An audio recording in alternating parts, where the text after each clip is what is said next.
I don't know why the lyrics ended up on the record. I mean, I did that, but on the cover. Yeah. We were thinking about something to put up there, and I think I just didn't want something from the record. And that was maybe the only other thing I had. I don't know, actually. Although it makes sense if it's called that to have that on there. I think I like the mystery of it, too.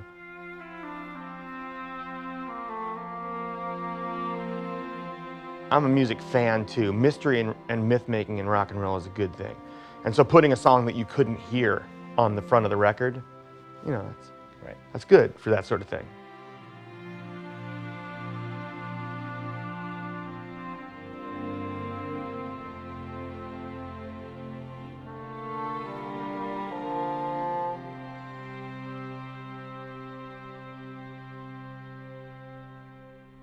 They're waking up Maria, 'cause everybody else has got some place to go.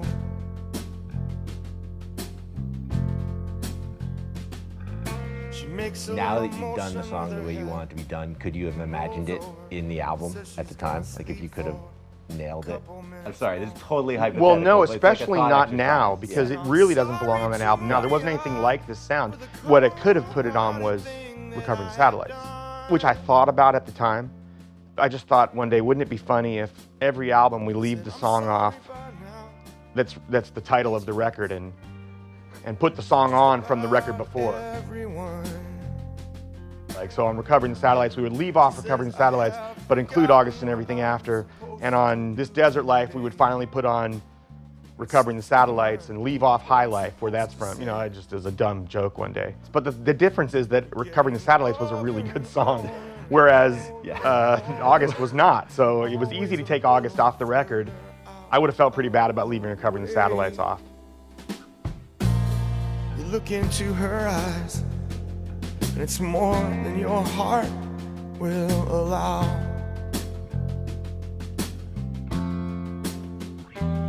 In August and Everything After, you get a little less than you expected somehow.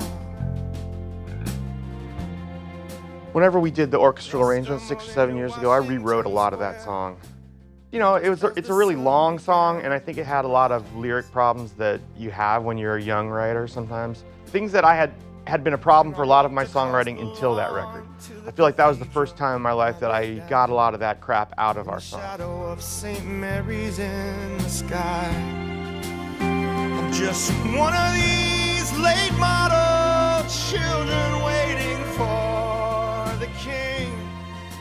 What was that like, seeing these are words that you wrote at a different point in your life and you're tweaking them? Like Well, you I were do going think back? we do that every night. Yeah. I mean, we really do, though, because we're not very Catholic about how important something was the day you recorded it, or some version that everyone's familiar with. To me, all the words in all the songs are a way of seeing how I looked at my life back then, but they're really even more so a way of like different ways to look at my life now.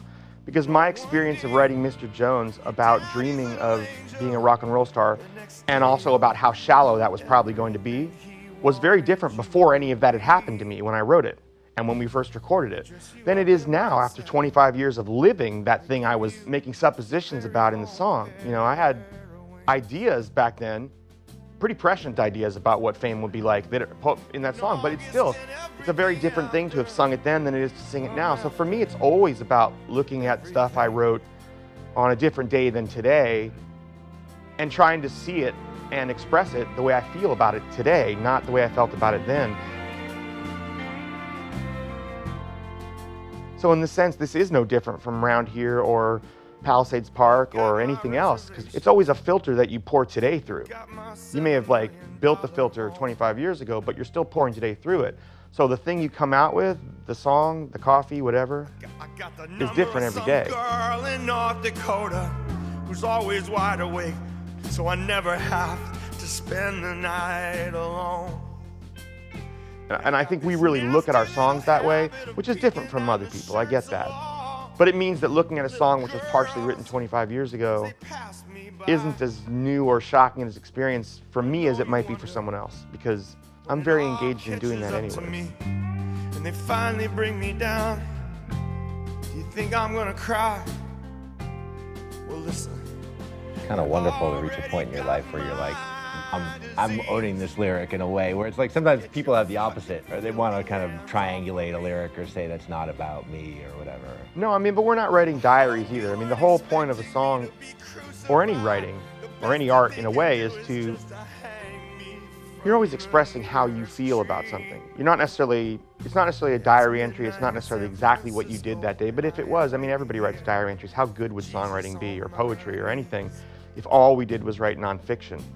You know, like, you're always myth-making, because it's not really, it doesn't really matter what you did or what you were, or what happened to you is completely uninteresting. How you perceive that now and what it means to the song and what you're trying to say about that, that's the stuff that's really worth saying. Everything after, I need somebody else to bleed for me.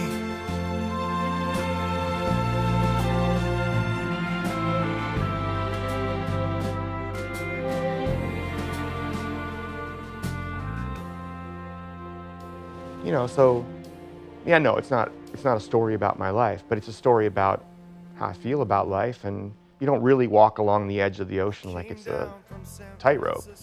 You know, it's a metaphor. It's how you feel about something.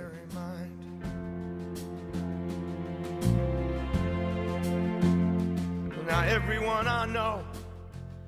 I met George Martin at one point when I was younger, did a show with him with an orchestra at the Hollywood Bowl, and I came to it really late, and I spent 3 days working really, really hard with him and an orchestra and some other singers to learn the parts and do it all, because people had been rehearsing for like a month, and I came in 2 days before the show or something.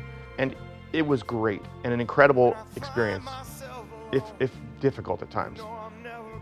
I think George's first words after the first take I finished of a song was, "That's nice, Adam. Now let's try that once more, perhaps with some actual feeling," which I deserved, because I was like struggling so hard to play with an orchestra. I'd never done it before, that I don't think I had any feeling. And he was like, "Okay, now that you've got that, let's do it again." You know, and he was so great to me. It was one of the most incredible experiences of my entire career, was working with him for that week, and it was really successful. And afterwards, we had really hit it off by the end. And George, as nice as he was, you know, also very demanding, which I love.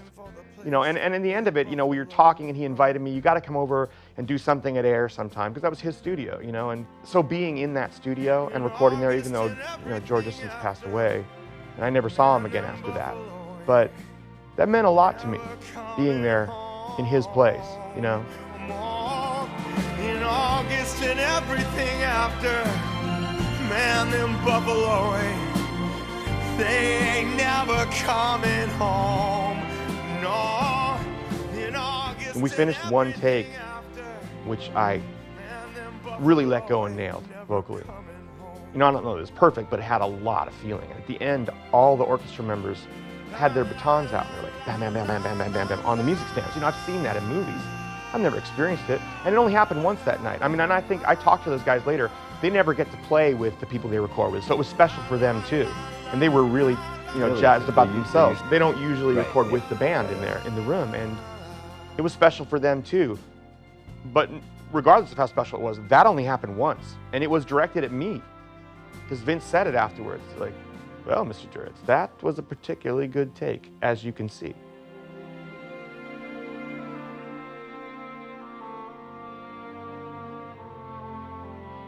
And I was like, wow, that's an amazing moment. That's not gonna happen anywhere else, and that's not gonna happen listening to a mix down at home when you're not there. It only happened that one time, well, in my life, but also that one time that evening, you know?